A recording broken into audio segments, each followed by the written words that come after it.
This is in fact the largest form of human trafficking in the world. Could not put into words when I stepped onto that brick kiln. A real brickyard person. I was like, I'm breathing the air, same air as he is. Just a whole swath of the 20 million slaves are in a condition where they're building bricks. Cannot allow their voices to remain silent any longer. A year after my daughter was born, there was a young girl named Malala, and she was standing up for the rights of women to receive an education in Pakistan. As a result of her tenacious and boldness, the Taliban saw her as a threat and they attempted to kill her. When I think about my daughter, and I would look at her and I would think about Malala, it was too much for me. I couldn't fathom that my daughter wouldn't be able to go to school safely, or that she wouldn't be able to have a dream of being a lawyer or doctor or whatever she wanted to be. And yet here was this girl, Malala, almost giving her life just to stand up and say, hey, I want to go to school. I have rights. I have the right of education. I have the right to play. I have the right to sing. I have the right to talk. I have the right to go to market. I have the right to speak up. Root cause to human trafficking is poverty. And poverty exists. It doesn't matter where it is in the world. Poverty exists because of lack of education and opportunity. Poverty is not simply about money, and that's the message from the United Nations, which has released a new report looking at global poverty rates, using factors like health, education, and standard of living rather than income. The UN has shown an enormous disparity between rich and poor. New figures show 1.3 billion people are what the UN calls multidimensionally poor.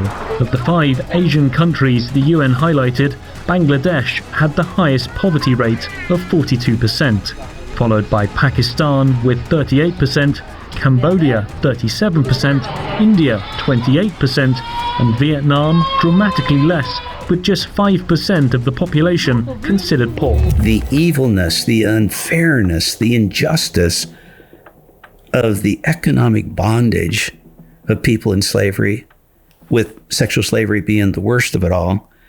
And I think it is because it's the time in history to end this. Slavery used to look like this, then it evolved into this, and today it looks like this.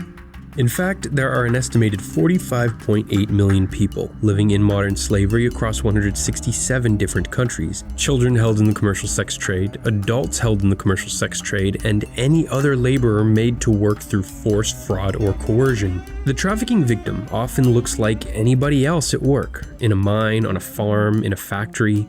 Many are lured by promises of a steady job in another country, only to have their passports confiscated when they arrive. However, many slaves work in their native countries, or even the cities where they were born.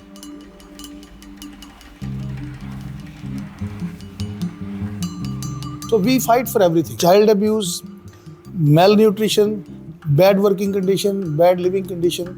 These are the issues we face. Because he has no power, he has nothing in his hand, he has no money, he has no influence. Nobody listens to him. He's a very common man.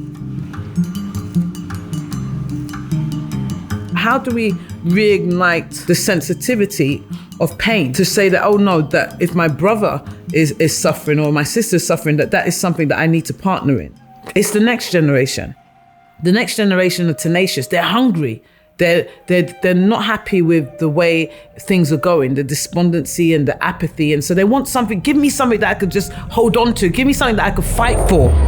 For the world, she is known as a modern-day Harriet Tubman. She is just a Baji who can help them escape the brutalities of the brick kiln. I have been fighting 35 years for freeing brick kiln workers. We should observe what we have committed with the international community, because GSP Plus is not still implemented in our country. And that also a big root cause of slavery. Prominent Kashmiri activist Jameel Maqsood has urged the European Commission to review GSP Plus, the generalized scheme of preferences status for Pakistan in the wake of ongoing human rights violations in the country. The new GSP scheme is currently being debated in the European Union Parliament as it intends to add more conventions, mainly focusing on human rights, and Pakistan is lobbying to relax conditions which provides preferential treatment for exporting countries. So international also community can also play a very pivotal role, make a big dent for the eradication of modern day war. I had no idea the magnitude on how an estimated 50 million people are trapped in modern slavery. And 40% of them, that's 20 million people, are trapped in brick homes, making bricks. This is an issue that stretches across Northern Africa, the Middle East, Asia. The number of people falling victim to modern slavery is estimated to have risen significantly in recent years. Now, that's according to the 2023 Global Slavery Index, which just revealed its latest set of worrying figures. Around 50 million people were reportedly living in situations of modern slavery in any given day in 2021. That's an increase of about 10 million people since 2016. And I saw the suffering. I saw women, I saw children. They're in slavery for generations.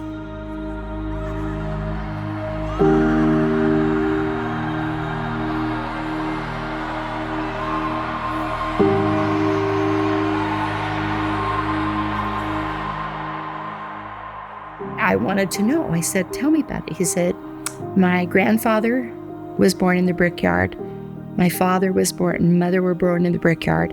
And I was born in the brickyard. When I arrived at this brick kiln and I saw poverty, I had to redefine it, because it wasn't just the lack of food. It was the lack of hope. It was the lack of freedom. There was no way out. And just being able to serve children rice and chicken.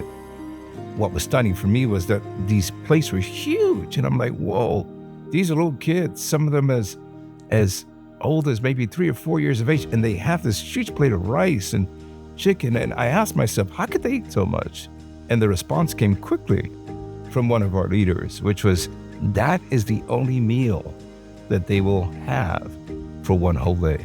That was their breakfast, their lunch, and their dinner.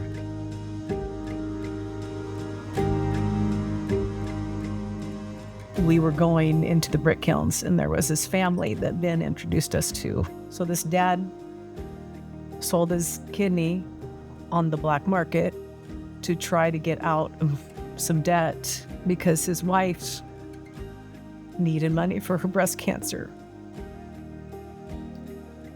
Little did I know, a year later, I would have that same diagnosis. And to this day, I think about the care that I got and the care that she got. And that's just so not fair. She deserved the care that I got. And I don't know if those two people are even still here on Earth. This is real. This is what's going on. And that isn't just words. That's the truth. And that's what All People Free is doing, giving these people a future and a hope.